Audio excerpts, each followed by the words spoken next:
Hi everyone, this is Cici and welcome to my channel. Please do not forget to like, share, and subscribe.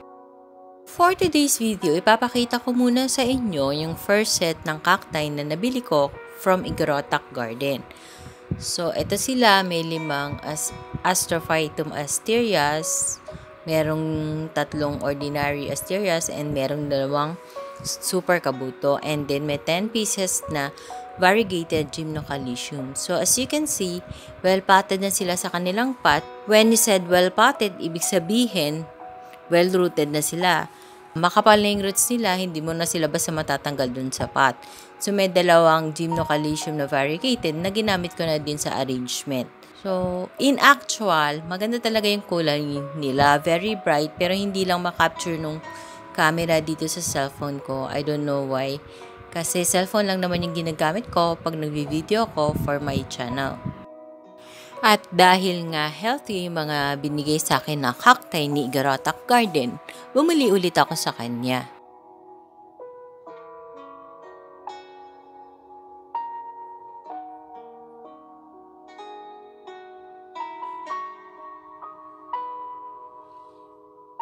For today's video, I'm going to pot the new cacti that we have unboxed yesterday, and I will be using the Gymnocalcium potting mix from Plant Culture PH. So, ito yung 2 packs yung binili ko from the Plant Culture PH. Ito yung label nila, cultured soil. Pero ang nakalagay dun sa description sa Lazada is, it's a soil-less mix.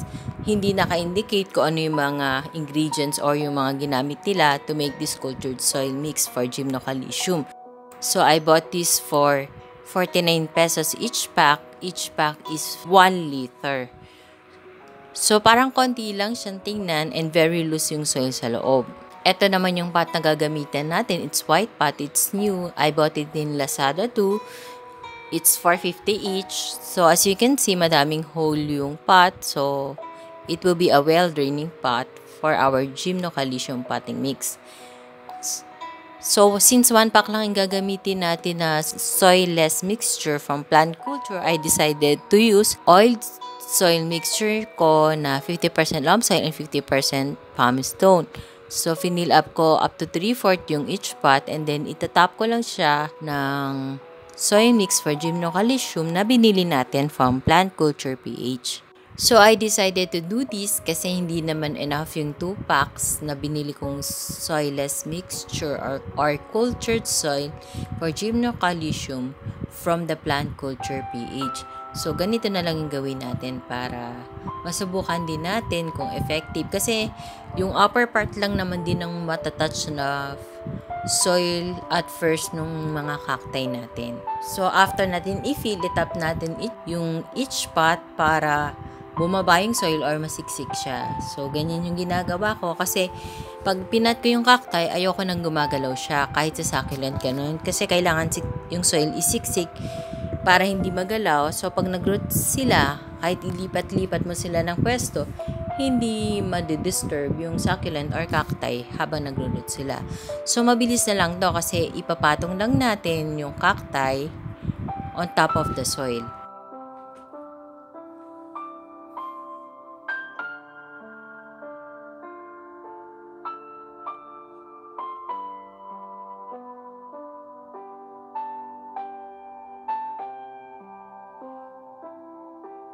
So, as you can see, tinitrim ko din yung mga roots ng cacti bago ko siya itanim. Kasi yung masyadong maninipis na roots, sinatanggal ko yun kasi hindi na rin naman ganun ka-healthy and hindi rin doon tutubo yung mga bagong roots. So, yung mga matatabang roots lang yung iniwan ko. So, ayan. Patong lang natin and then later on, we will top it with the black sand top dressing. Kasi medyo kulang yung soil. Kung nakikita nyo, hindi na puno talaga yung pot.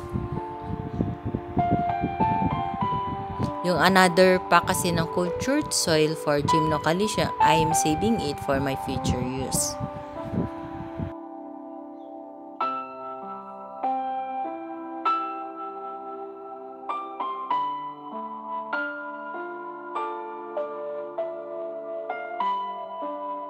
So, ayan, tapos na tayo. Itap natin yung mga pot. Then, i-fill up natin ng black sand top dressing. So, yung black sand, nabibili ko yan sa Lazada.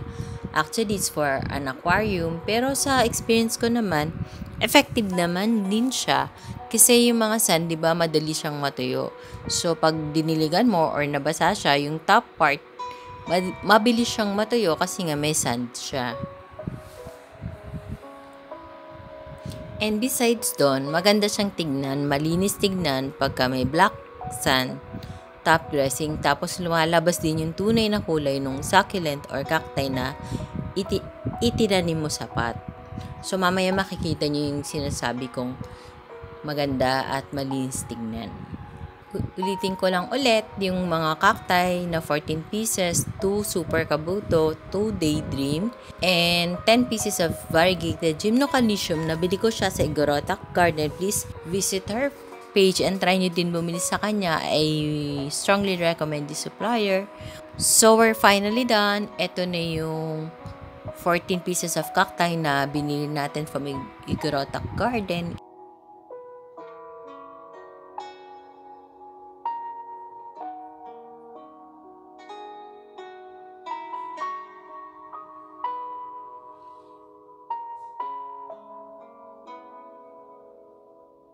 Enjoy watching!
So before we end this video, after being happy of unboxing 14 pieces of cacti and potting them, there's a sad news kasi one of my succulent died. It's an Echeveria paulensis. Yung isang malaki at single rosette nung Echeveria na to was placed in front of my house. And nung nakita ko this morning, ganito na yung itsura niya. Hindi ko alam kung anong nangyari sa kanya. So, para siyang may mga amag. Kahapon, binisita ko to. Okay naman siya. Then, this morning, ganito na yung naging itsura niya. So, I don't know what happened. Kung na-fungus ba siya. This is one of my favorite succulent. Maganda siya and well-rooted na siya. Marami na din tong roots. Hindi ko alam kung bakit nagkaganon. So, it's a happy and a sad one too. But it's okay kasi meron pa naman akong isang pot na multi-head. So, ganito yung itsura nung namatay na Echeveria. So, ayan. Ito naman sa veranda area nakalagay. Rain or shine na din siya. So, that's all for today's video, guys. I hope you like my sharing of how I pot my new cacti. Thank you for watching. Please do not forget to subscribe, share my video to your family, friends, and relatives. Bye for now. See you on my next video. God bless us all. Bye!